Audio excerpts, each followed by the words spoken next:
You are listening to Alex Nanlohi Podcast, to know the Lord and to make Him known.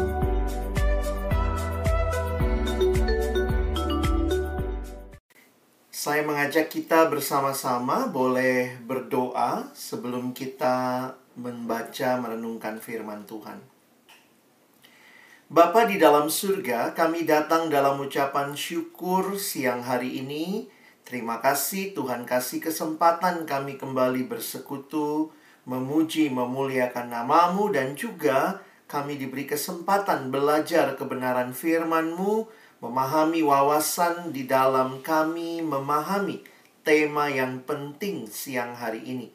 Alkitab benarkah dari Tuhan? Ini menjadi pergumulan banyak orang dan juga mungkin ada yang di antara kami yang saat ini juga masih bergumul dengan hal ini.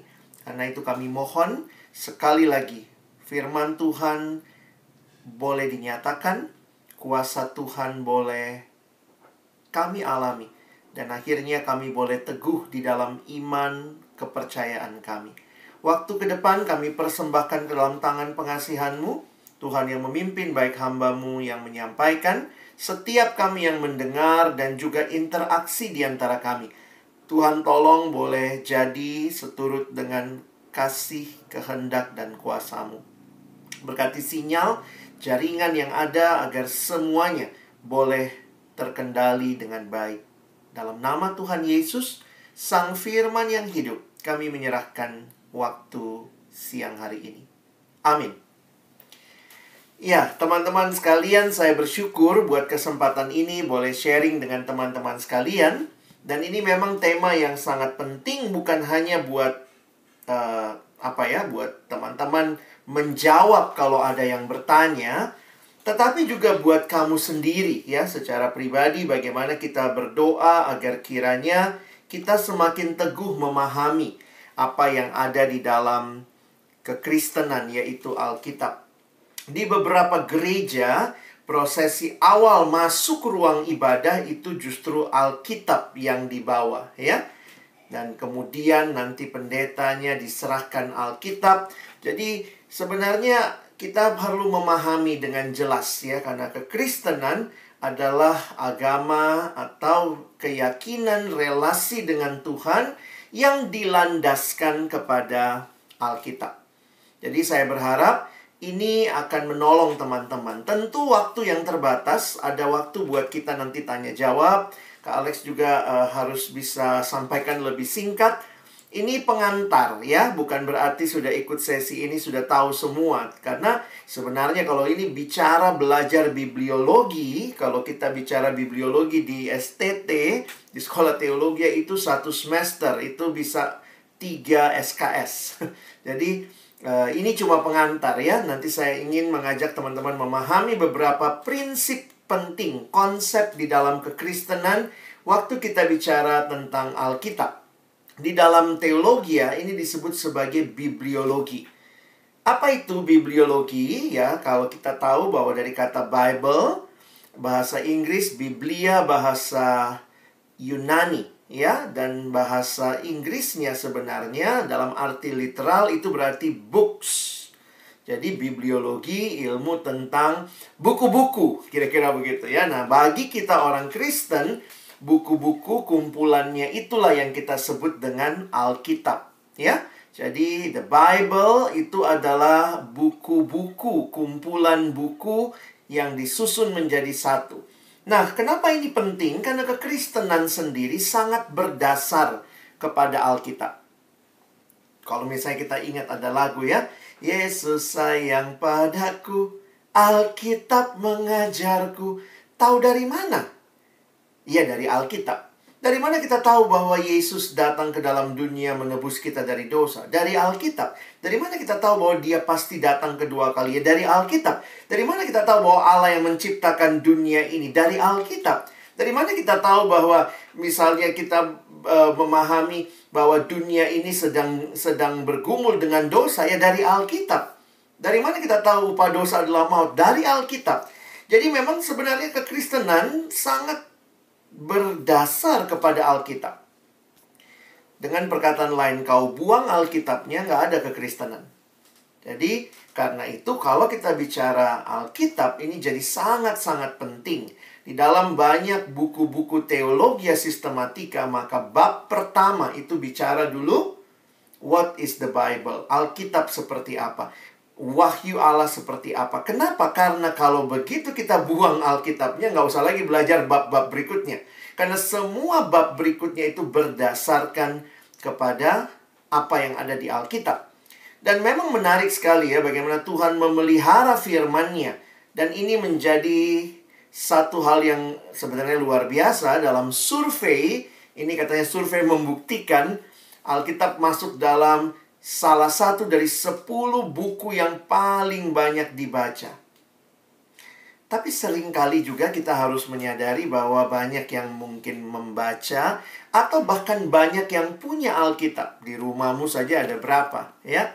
Ada berapa Alkitab kau punya sendiri, mungkin papa punya, mama punya, adik, kakak, semua. Bisa begitu banyak Alkitab, tapi memang pertanyaannya, apakah hidup kita sudah selaras dengan apa yang Tuhan sampaikan, Tuhan nyatakan di dalam firman-Nya, di dalam Alkitab, ya?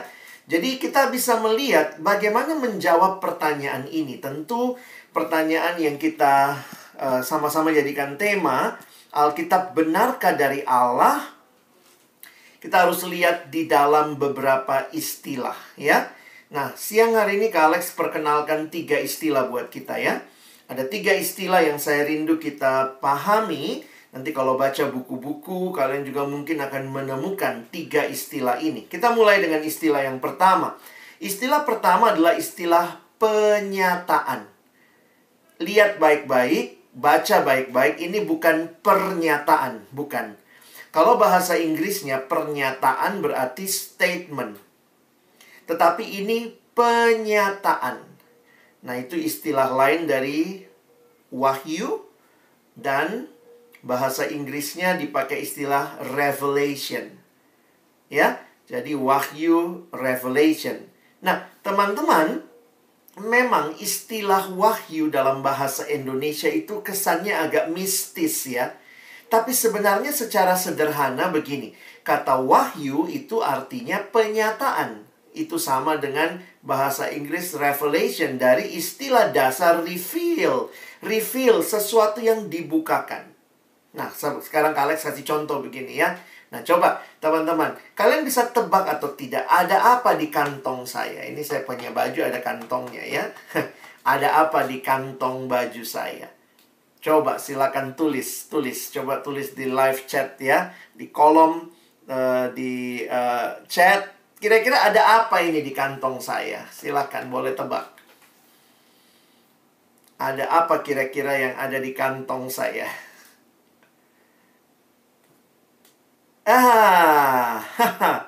Apa ini? Anis bilangnya apa? Kartu nama, tisu, uang. Ada apa? Ada uang. Coba. Kacang. Ada kasih sayang. Iya ya bener nih. Keluar. Set. Nah, teman-teman. Ada pena. Ini ya, coba Kak Alex ambil ya. Nah. Nih, di kantong saya ada balsam minyak angin ya. Bisa lihat ya. Nah, coba Kak Alex kasih tahu begini teman-teman ya. Bahwa kalian bisa tebak. Kalian bisa tebak apa saja. Tapi, kalian akan bisa tahu itu persisnya apa kalau saya kasih tahu. Nah, bisa nangkep poinnya ya. Kalau Kak Alex menyatakan, maka proses saya kasih lihat minyak angin itu sama teman-teman itu namanya penyataan. Sebenarnya wahyu itu begitu ya. Wahyu itu adalah sesuatu yang tadinya tertutup. Lalu disingkapkan, dinyatakan, dibukakan. Nah, jadi kalau kalian perhatikan istilah dasar tentang wahyu ini bagian yang penting di dalam kekristenan. Kenapa?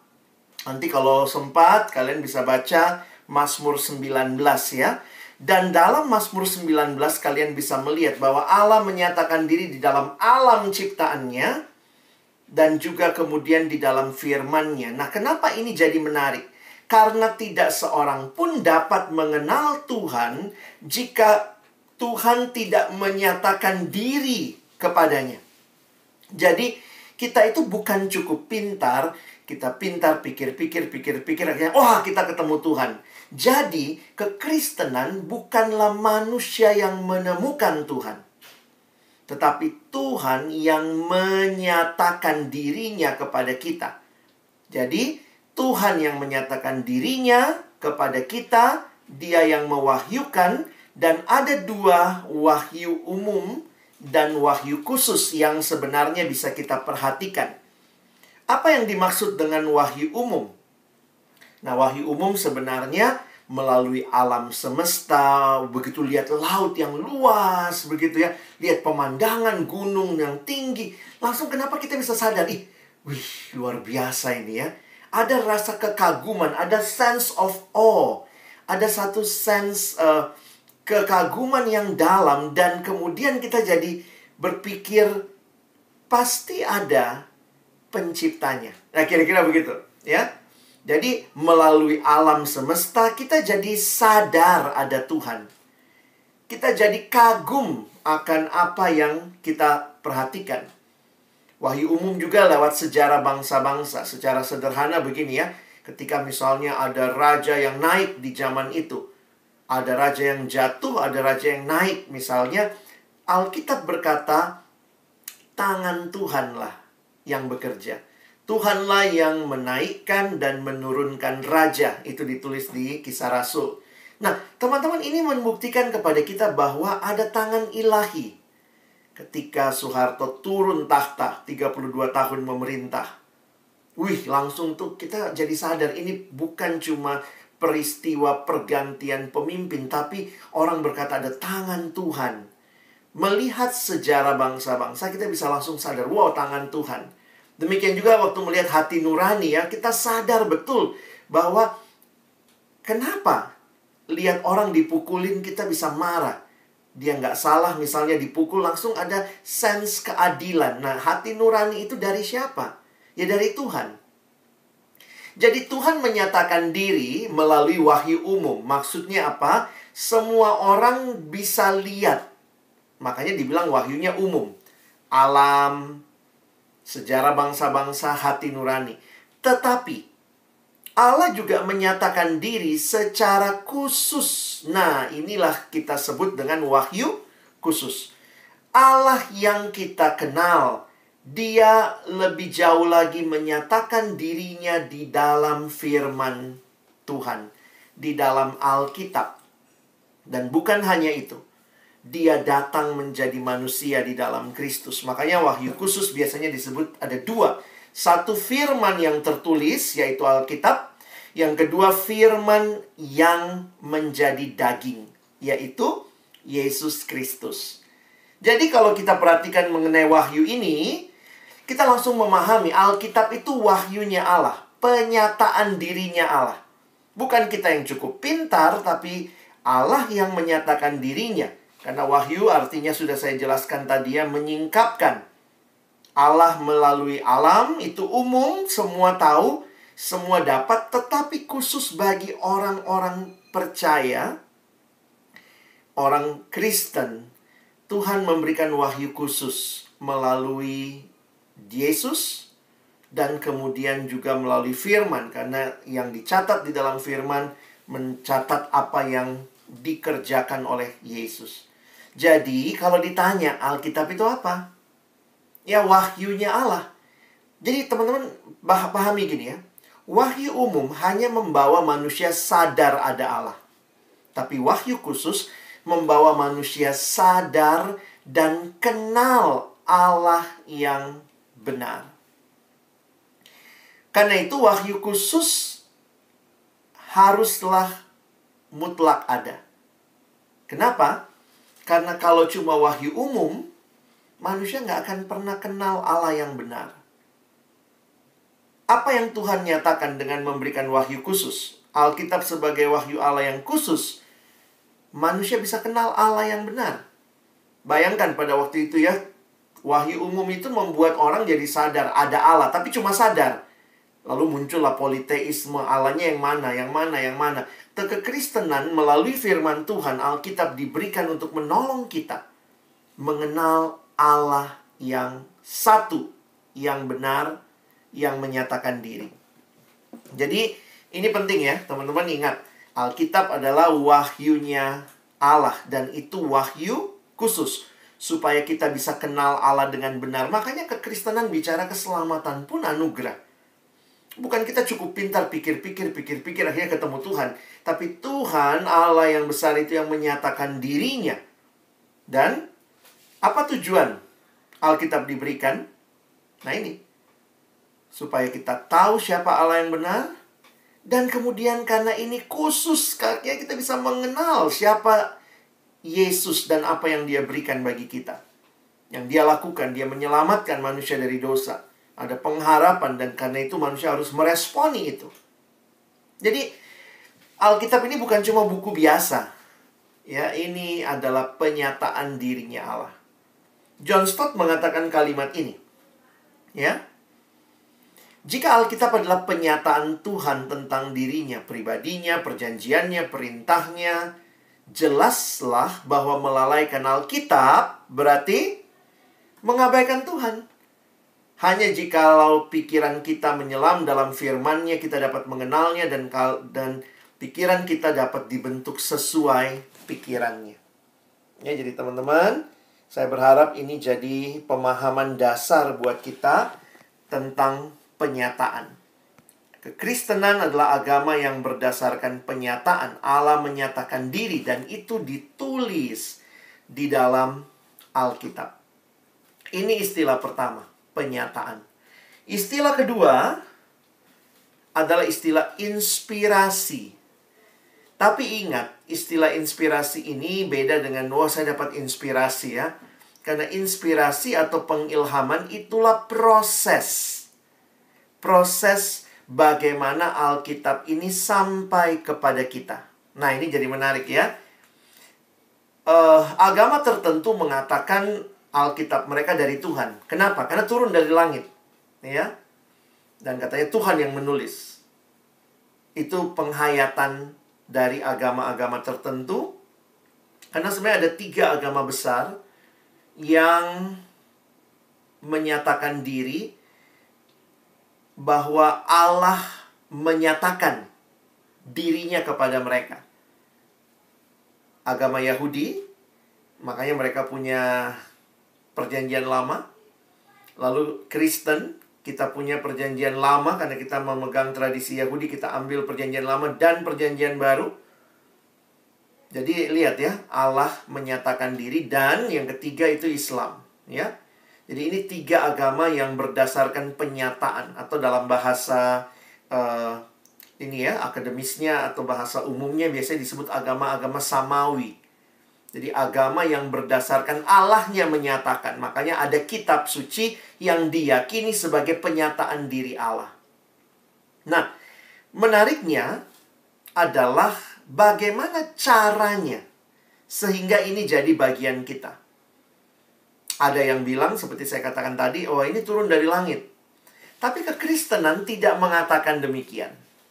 Baik Perjanjian Lama yang dipegang oleh orang Yahudi yang juga memahami dirinya sebagai agama samawi, maupun kita orang Kristen, kita melihat bahwa proses yang terjadi Allah menyatakan dirinya ini adalah proses pengilhaman atau proses inspirasi. Kenapa harus ada proses inspirasi ini? Karena Allah memilih menggunakan penulis manusia untuk menuliskan firman-Nya. Nah, teman-teman bisa paham nih sampai sini ya. Alkitab kita sangat-sangat ilahi, tapi juga sangat-sangat manusiawi. Alkitab punya 2 sifat, ilahi dan manusiawi. Siapa yang tulis? Manusia. Dia yang menulis. Penulis-penulis Alkitab. Lalu, siapa yang kasih apa yang ditulis? Allah. Nah, Allah menginspirasikan. Jadi proses untuk Alkitab ini bisa kita terima karena Allah menginspirasi, Allah mengilhamkan penulis-penulis Alkitab di berbagai masa untuk menuliskan firman-Nya. Itu keyakinan kita. Kita tidak mengatakan ini kitab totally hanya dari surga turun, terus Tuhan tulis di sana. Tapi kita melihat Tuhan memakai penulis manusia. Makanya lihat beberapa ayat yang ini satu ayat saja ya. Kita lihat 2 Timotius 3 ayat 16. Jadi istilah yang digunakan, segala tulisan yang diilhamkan Allah memang bermanfaat untuk mengajar, menyatakan kesalahan, memperbaiki kelakuan, dan untuk mendidik orang dalam kebenaran. Perhatikan ayat ini dalam bahasa Inggris, 2 Timotius 3 ayat 16 ya. All scripture is inspired by God. Jadi pengilhaman itu diinspirasikan oleh Allah. Sebenarnya kalimat ini menarik karena satu sisi inspirasi itu menunjukkan cara yang dipilih Tuhan untuk membawa penulis menuliskan. Tetapi kalimat berikutnya ya, coba baca baik-baik. All scripture, nah ini terjemahan Inggris yang lain, all scripture is given by inspiration of God. Sebenarnya apa yang terkandung dalam kalimat ini? Saya coba perhatikan beberapa terjemahan, menarik juga ya. Kalau bahasa Indonesia sehari-hari, Alkitab diilhami oleh Allah.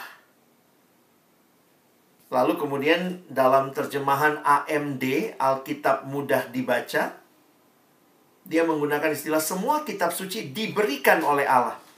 Jadi sebenarnya menarik kalau kita memperhatikan, kekristenan meyakini paling tidak dari tulisan Rasul Paulus ini, bahwa Alkitab itu adalah karyanya Allah, tetapi melalui penulis manusia. Nah ini jadi menarik.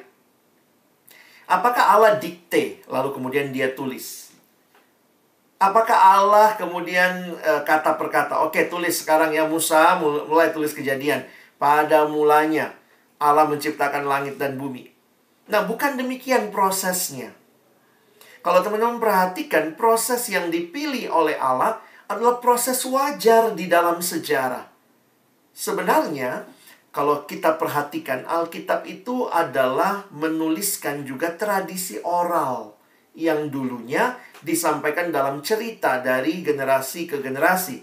Lalu kemudian dituliskan. Nah, proses menuliskan ini bukanlah proses dikte, karena yang menarik begini.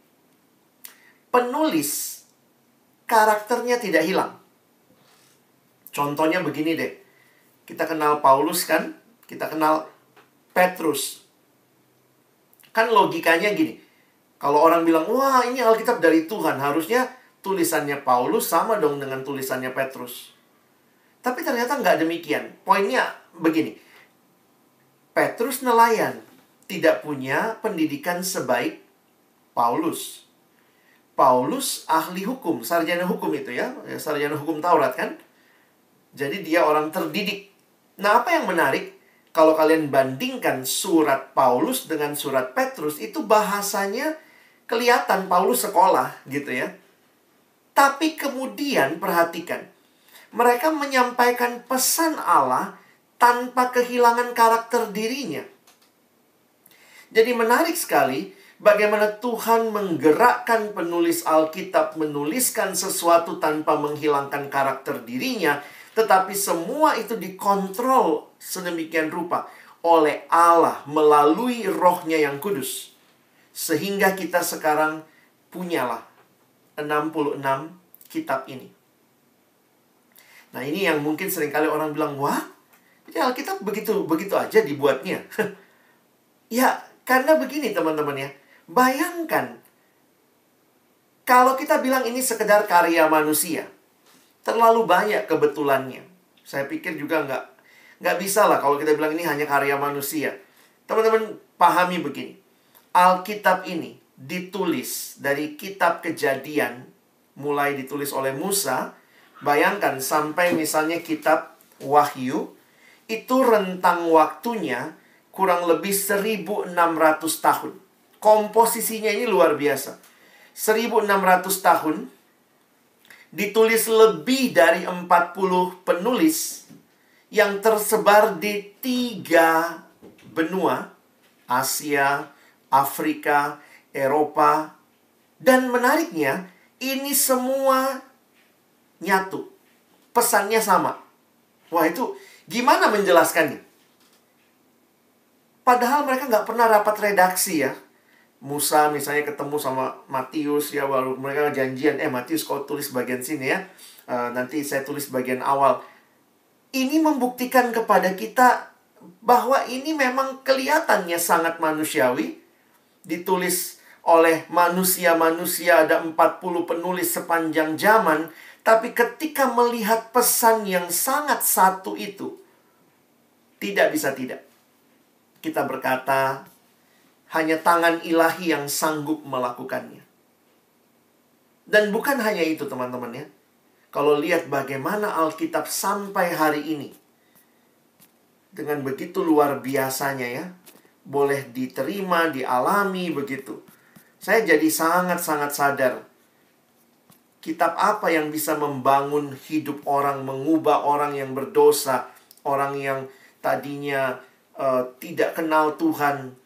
Budaya, bayangkan dulu orang barat itu, sekarang kita lihat, wah hebat banget, mereka sangat menghargai hak asasi manusia. Dulu itu barbar.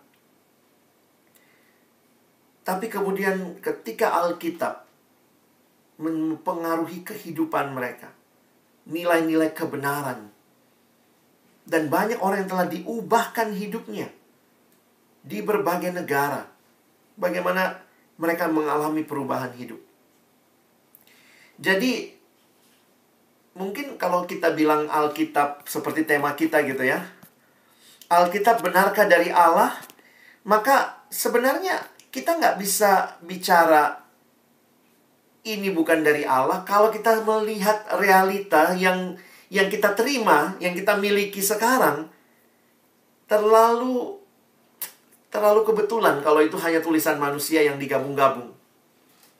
Tapi kemudian kita melihat, karena ada Allah yang menginspirasikan, mengilhami para penulis Alkitab sepanjang zaman, sehingga mereka menulis buat zamannya. Tetapi tanpa mereka sadari, Tuhan bekerja di baliknya, menyatukannya menjadi pesan yang kekal, sehingga kita bisa menerima sehingga hari ini firman Tuhan yang kita sama-sama miliki ya. Oke. Jadi yang pertama, Allah menyatakan dirinya. Lalu kemudian yang dia nyatakan itu kepada para penulis Alkitab di Perjanjian Lama, mereka adalah para nabi. Di Perjanjian Baru mereka adalah para rasul. Lalu mereka lah yang dipakai Allah menuliskan firman-Nya. Dan inilah yang terjadi, bagaimana Tuhan menyatakan, sehingga kesimpulan kita ya, Alkitab ya dari Allah, walaupun memakai penulis manusia. Nah, siapa yang kumpulkan Alkitab itu? 39 Perjanjian Baru, 27 39 Perjanjian Lama, 27 Perjanjian Baru. Nah, ada proses lagi, ini istilah terakhir yang ketiga ya. Itu istilahnya kanon. Ya. Apa itu kanon? Ini dari bahasa Yunani. Kanon itu berarti tongkat pengukur, standar. Jadi yang menarik adalah ada proses kanonisasi. Proses seleksi yang dilakukan umat Allah di dalam masa Perjanjian Lama dan Perjanjian Baru untuk mengenali tulisan-tulisan yang otoritatif sebagai kanon. Teman-teman, kalau kita perhatikan prosesnya, jujur aja ya, saya juga waktu perhatikan prosesnya, ini kelihatan sangat manusiawi sekali. Kalau kita perhatikan, jadi Tuhan bekerja di dalam sejarah, membawa orang-orang ini kemudian melihat, menyepakati bahwa ini adalah kitab-kitab yang berotoritas. Karena itu perhatikan istilah di dalam teologi, di dalam sejarah gereja. Gereja tidak dikatakan, bukan gereja menciptakan kanon, bukan. Jadi gereja bukan menciptakan kanon, tetapi gereja menemukan kanon. Karena tulisan-tulisan yang punya otoritas dari Allah itu sudah ada, maka kemudian Tuhan memakai gerejanya untuk menemukan. Ada proses seleksi, dan akhirnya gerejalah yang menetapkan apa yang mereka temukan dari kanon. Perjanjian Lama 39, Perjanjian Baru 27. Nah, ada tulisan-tulisan lain di luar itu banyak, tapi tidak dianggap sebagai bagian dari kanon. Untuk kanon Perjanjian Lama, sebenarnya di zaman Yesus pun, orang-orang Perjanjian Lama sudah punya kanon seperti yang kita punya sekarang. Alkitab Perjanjian Lama itu dalam tradisi Perjanjian Lama Yahudi, itu mereka urutannya saja beda sama kita, tapi kitabnya sama. Kalau kanon Kristen itu urutan kita Taurat, sejarah, puisi, nubuat. Kalau dalam kanon Yahudi, mereka pakai singkatan TNK ya. TNK itu Torah, Nevi'im, Ketuvim, dan itu biasa disebut Tanak. Makanya Alkitab Perjanjian Lama orang Yahudi seringkali disebut Tanak.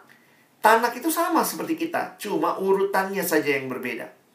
Kekristenan mengambil urutan kronologis, sementara Yahudi mengambil urutan dalam penerapan seperti ini ya. Taurat dulu, baru Nabi, baru Nevi'im. Jadi ini kanon Perjanjian Lama, kalau kita telusuri, memang sudah demikian adanya di dalam tradisi sejarah Perjanjian Lama. Bahkan waktu Yesus lahir pun, Perjanjian Lamanya ya sudah seperti itu. Nah, yang menarik di kanon Perjanjian Baru, Perjanjian Baru yang 27 kitab itu ya berbahasa Yunani. Itu terpisah-pisah, ditulis dari antara tahun 50 sampai 100. Dan ini sudah sebenarnya merupakan satu kesatuan sebelum tahun 200. Jadi memang kalau kita lihat sidang gereja yang menegaskan, memutuskan, menetapkan kanon itu di tahun 397. Ada rapat besar gereja seluruh dunia. Mereka kumpul dan kemudian mereka disitulah menemukan kanon. Dalam poin ini adalah mereka menegaskan. Karena sebenarnya ada beberapa literatur yang ditemukan yang telah punya kanon bahkan dari tahun 200. Nah, tahun 397 gereja memutuskan menetapkan kanon 39 Perjanjian Lama dan 27 Perjanjian Baru. Totalnya ada 66 kitab. Nah, kenapa ini penting buat kita pahami? Karena ini dalam sejarah bisa ditelusuri ya, kalian nanti bisa pelajari. Sebenarnya ada beberapa bagian. Teman-teman nanti bisa pelajari bagaimana sampai akhirnya gereja di tahun 397 menegaskan kanon Perjanjian Baru dan Perjanjian Lama sebagai kesatuan. Makanya kita menerima 39 kitab Perjanjian Lama, 27 kitab Perjanjian Baru, totalnya 66. Nah, mungkin pertanyaannya, terus gimana menetapkan hal itu? Nah, ini dalam tradisi gereja, dalam sejarah, apa patokan kanonisasi untuk kitab-kitab Perjanjian Baru? Ada 3 ujian utama. Pertama adalah apostolicity. Apakah ini sumbernya dari apostol, dari para rasul? Atau kalau bukan rasul, pembantu rasul, orang yang dekat dengan rasul. Misalnya, Lukas itu kan bukan rasul. Kenapa Injilnya yang diterima? Karena jelas banget bahwa Lukas ini pernah menolong Petrus, pernah menolong Paulus. Jadi, dari sumber, dia dekat dengan sumber yang terpercaya. Yang kedua, karena waktu itu gereja rapat tahun 397, maka ada juga prinsip universality.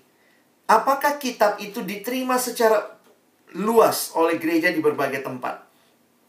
Dan pada waktu itu, ketika misalnya banyak gereja yang memilikinya, yaitu meyakini. Karena waktu itu mereka meyakini ini adalah firman Tuhan yang dituliskan oleh para rasul. Dan uji ketiga adalah ortodoksi.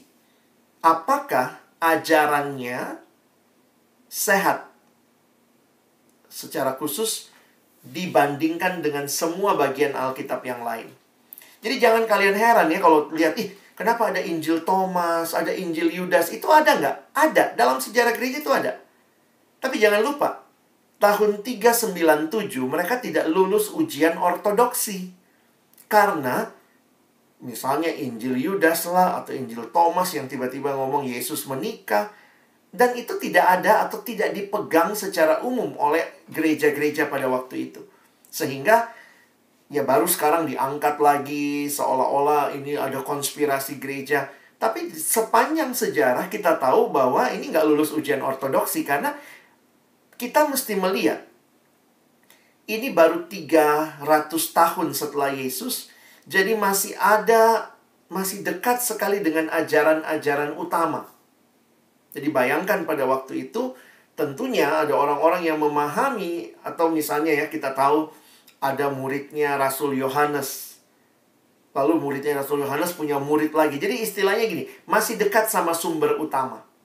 Sehingga jelas sekali ada beberapa literatur yang sekarang mulai diangkat-angkat lagi, ternyata sudah ditolak di dalam gereja sejak tahun 300-an itu berkaitan dengan ajaran-ajaran yang menyimpang tentang kekristenan. Ya nanti kalau kita belajar sejarah gereja, kita tahu itu ya, ada banyak ajaran-ajaran yang menyimpang tentang Yesus misalnya. Lalu kan mereka bikin kitab. Nah biar kitabnya dibaca, Rasul Thomasnya sudah meninggal, pakai aja namanya Thomas. Biar kayaknya dibaca begitu ya, kesannya seperti itu. Nah itu yang kemudian memunculkan banyak pertanyaan bagi kita saat ini.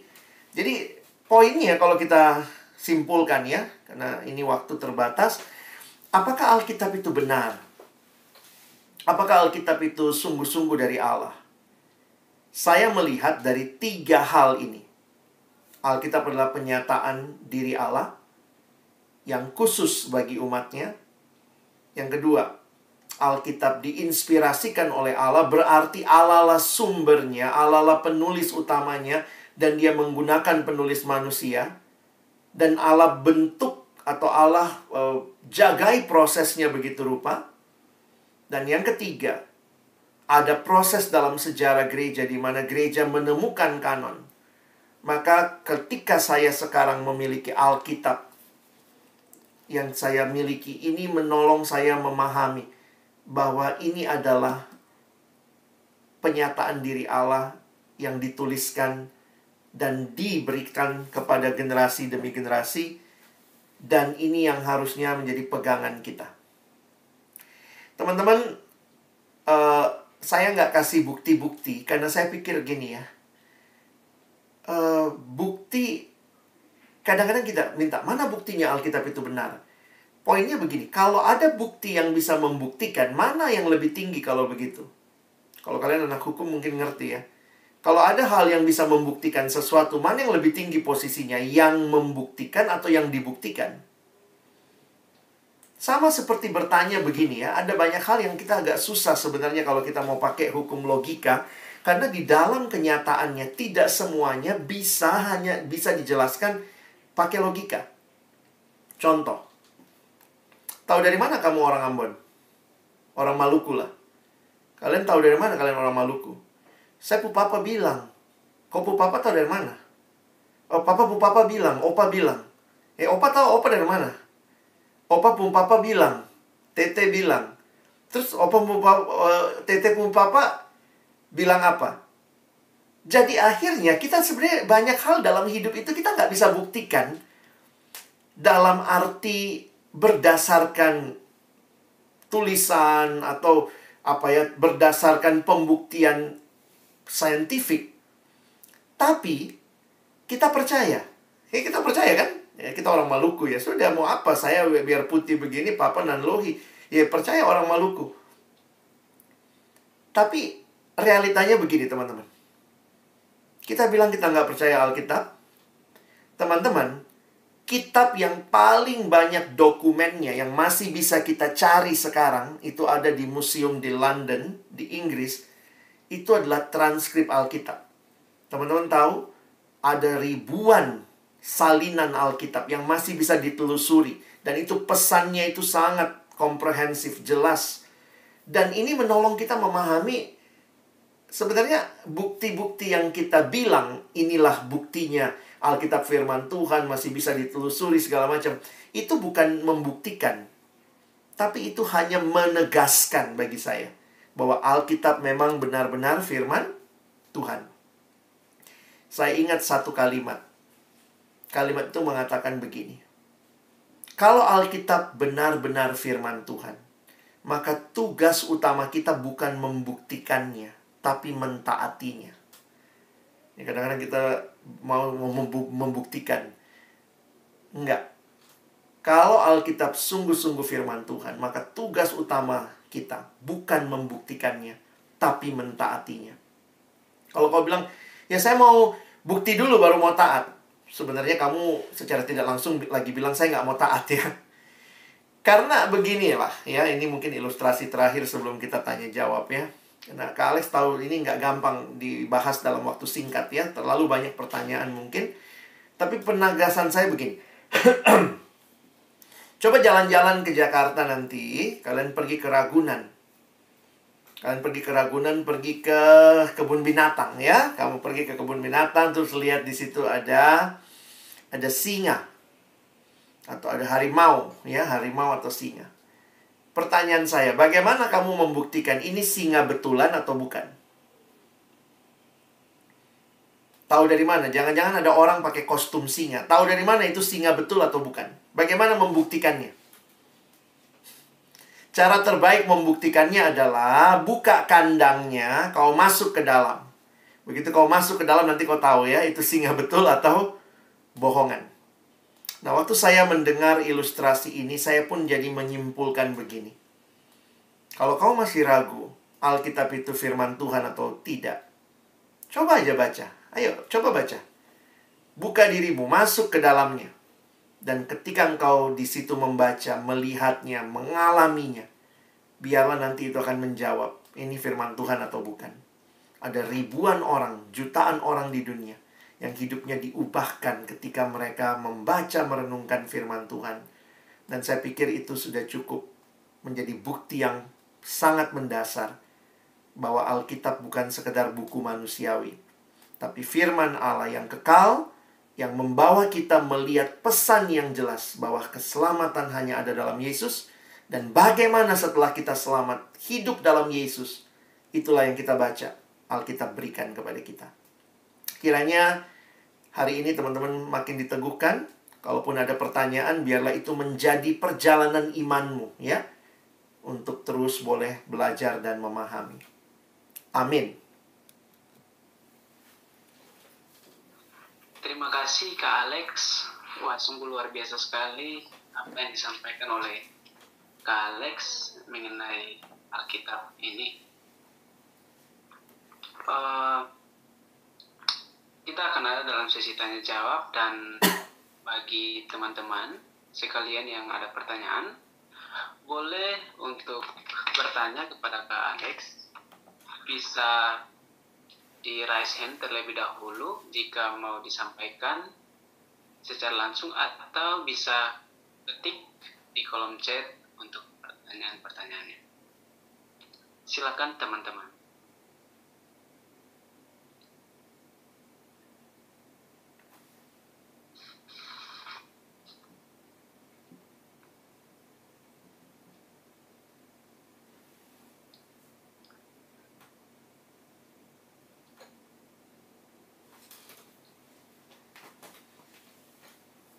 Adakah teman-teman? Atau masih ketik?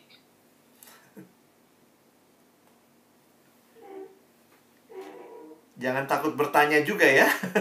Nanti kesannya karena mungkin karena habis saya jelaskan begitu ada yang takut. Nanti kalau saya tanya dibilang saya nggak beriman. Jangan ya. Nggak apa-apa kalau mau tanya, itu proses perjalanan iman.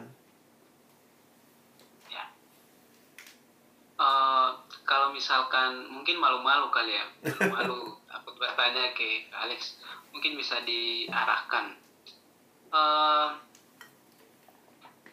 Mungkin dari Kak Roy Nahumuri mungkin. Ada pertanyaan? Enggak. Oh ya. Atau ada ini? Mungkin ada ini. Saya ada, Kak. Wow. Dari Kakak Rian boleh? Oh, silakan Kakak. Ya. Terima kasih Kak Alex untuk sharingnya. Sama-sama. Berkati. Adik punya satu pertanyaan nih Kak, terkait yang tadi Kakak sampaikan itu terkait yang kanonisasi itu Kak. Iya. Yang kanon. Adik kan pernah baca juga yang kitabnya teman-teman dari Katolik yang di Deuterokanoni. Kan ada kitab-kitab tertentu yang tidak ada di kita punya kitab orang Kristen begitu Kak. Ada beberapa kitab. Kira-kira bagaimana menjelaskan bagian itu Kak? Sesuai dengan apa yang tadi Kakak jelaskan Kak. Baik, terima kasih pertanyaannya. Ini pertanyaan bagus sekali dan memang di dalam sejarah gereja kita mesti bisa lihat juga ceritanya dengan utuh ya. Nah, saya mengatakan secara sederhana begini ya. Penjelasan panjangnya memang ada, tapi Kak Alex kasih penjelasan sederhananya begini. Ketika Martin Luther melakukan reformasi 1517, kita baru peringati tanggal 31 Oktober yang lalu, hari reformasi. Nah, maka waktu itu yang Luther tentang, yang paling dia tentang sebenarnya adalah tentang surat penghapusan dosa. Indulgensia yang diberikan atau dikeluarkan oleh gereja pada waktu itu untuk sebenarnya cari dana, ya, karena gereja mau bangun katedral-katedral, maka Paus Leo yang ke-10 waktu itu mencoba juga mendorong ya. Surat itu sebenarnya sudah ada sejak lama, tapi kemudian dipromot lagi begitu rupa sehingga akhirnya orang pada beli itu dan dengan demikian dosa diampuni. Kira-kira penghayatan itu yang Luther tentang. Nah, jadi dalam masa reformasi, Luther awalnya tidak mau keluar dari gereja Katolik. Luther sebenarnya menuliskan itu untuk memurnikan apa yang dia lihat sudah menyimpang. Nah, kemudian dalam proses kemudian makin banyaklah hal karena Luther mulai membaca Alkitab dengan lebih teliti. Dia membaca, memahami, melihat bagaimana Injil mengubah pemikirannya. Akhirnya dia lihat ada beberapa hal dalam kehidupan orang-orang Kristen Katolik pada waktu itu yang tidak sesuai. Nah, akhirnya dia jadi buronan kan, karena ya makin lama dia makin menentang dan makin banyak pengikut. Akhirnya Paus malah menyuruh untuk ini dia ya, tangkap dia dan seterusnya. Nah, lalu kemudian memang waktu gereja Katolik menyadari tidak ada dasar untuk jual surat penghapusan utang itu. Nah, apa yang terjadi? Kemudian ada di dalam gereja ada literatur-literatur yang bisa dibaca, yang ini tadi dikatakan ya, Perjanjian Lama 39, Perjanjian Baru 27. Tapi ada kitab lain nggak? Sebenarnya ada banyak kitab-kitab lain. Nah, yang waktu itu ya bisa dibaca oleh jemaat, tetapi memang pada masa itu tidak diyakini sebagai firman Tuhan yang berotoritas. Jadi akhirnya kemudian Gereja Katolik mencoba menggali kitab-kitab itu yang biasa disebut sebagai apokrifa itu, dan waktu melihat di dalamnya ternyata ada beberapa ajaran yang mendukung. Secara khusus misalnya mendukung api penyucian, mendukung tentang orang mati yang kita bisa mendoakan orang yang meninggal. Nah, itu yang kemudian mendapat dasar dari kitab-kitab apokrifa yang sebenarnya kitab-kitab itu dari zaman Perjanjian Lama tidak diakui setara dengan Alkitab. Jadi akhirnya di tahun 1546 Gereja Katolik melakukan konsili di kota Trente ya. Nah, disitulah mereka menetapkan, menambahkan kitab-kitab apokrifa ini masuk ke dalam kanon. Nah, karena itulah makanya dipakai istilah Deuterokanonika, kanon yang kedua, menambahkan kepada kanon pertama yang ditetapkan di tahun 397 di Kartago. Nah, gereja Protestan sampai hari ini kita memegang tradisi yang dipegang oleh Luther, bahwa yang dipegang, yang diakui sebagai kanon hanya yang pertama. Makanya kita tidak menerima kanon kedua. Kanon kedua ditambahkan oleh Gereja Katolik di Konsili Trente 1546 sebagai respon terhadap ajaran yang dimurnikan oleh Luther. Jadi kita masih tetap pegang hasil rapat pertama. Mereka yang tambahkan di rapat kedua yang mereka lakukan tahun 1546. Jadi kira-kira penjelasan singkatnya begitu. Terima kasih Kak Alex. Ya. Kak, ini juga masih ada pertanyaan di kolom chat.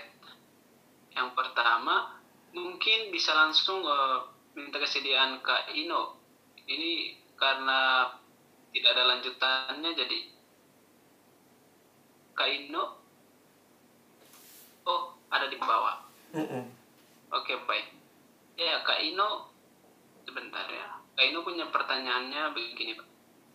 Kak, gimana kalau kita menghadapi orang yang masih meragukan atau bahkan tidak percaya bahwa Alkitab adalah firman Tuhan?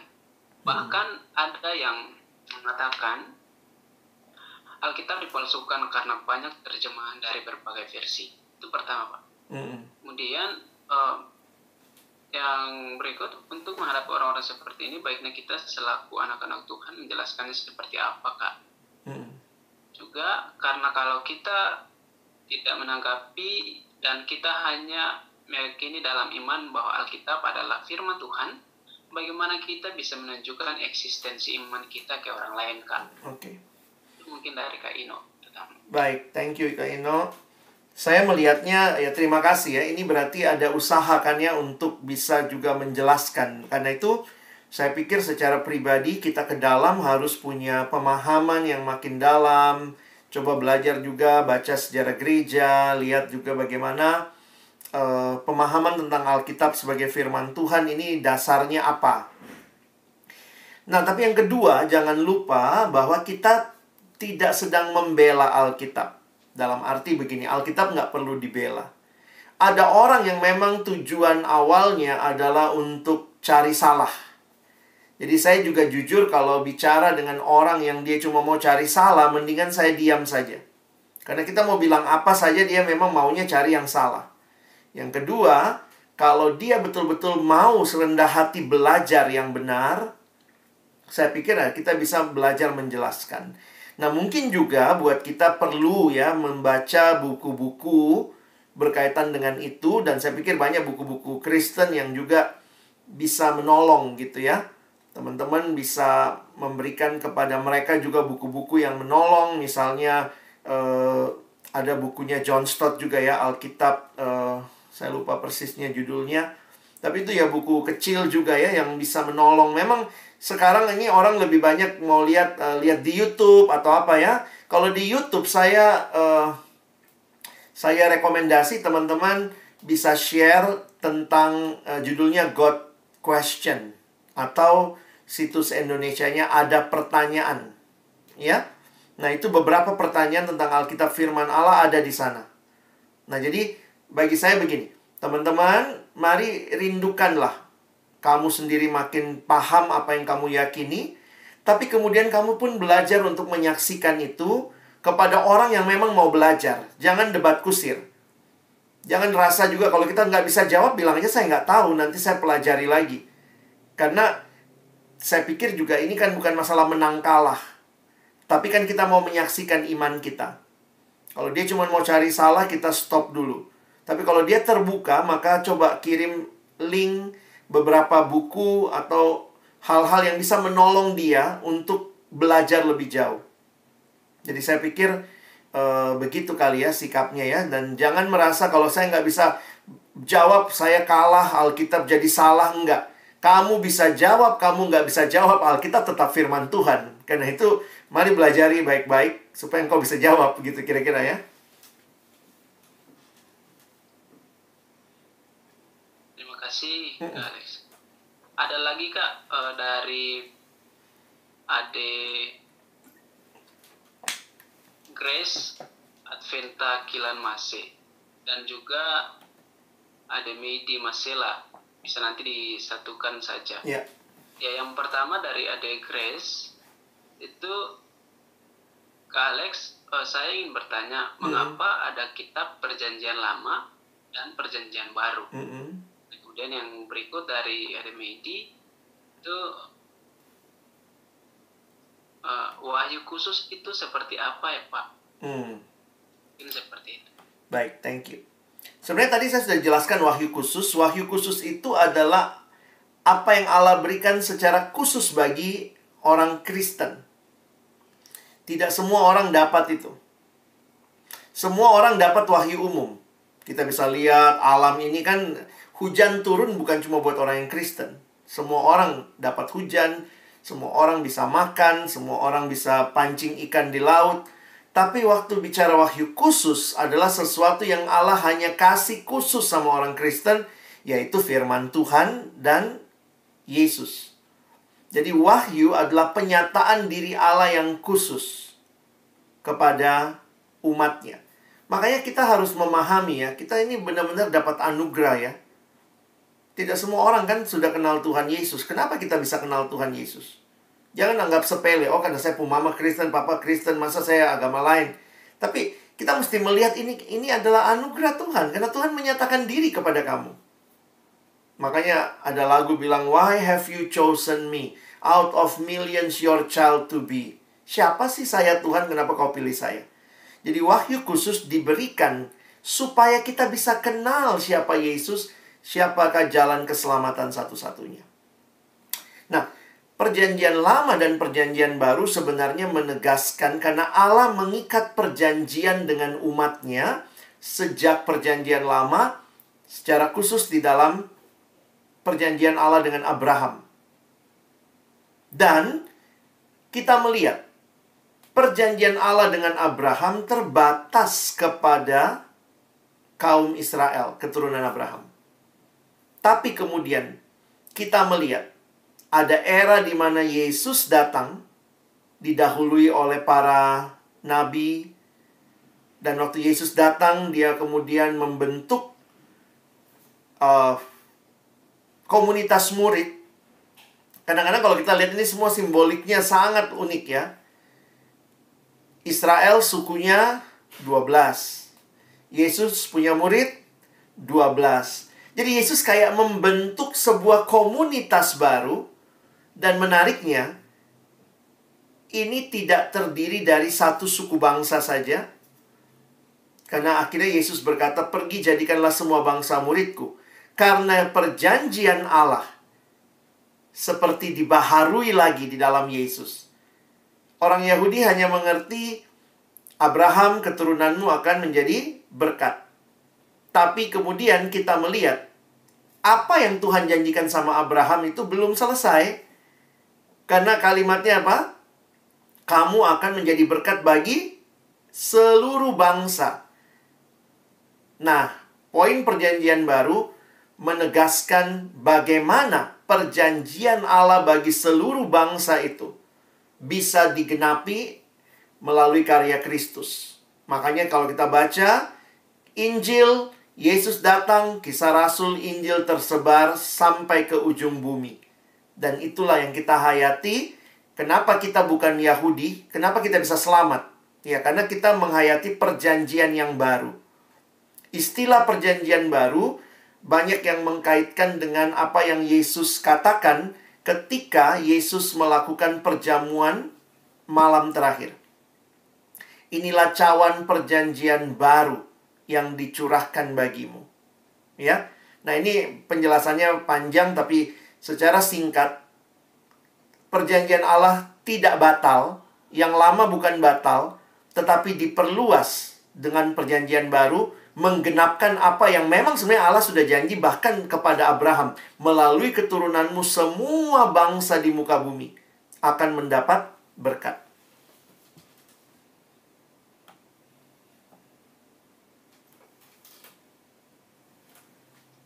Terima kasih Kak Alex untuk jawaban-jawaban singkat yang disampaikan. Langsung keluar biasa sekali. Dan waktu untuk sesi tanya jawab kita sudah selesai.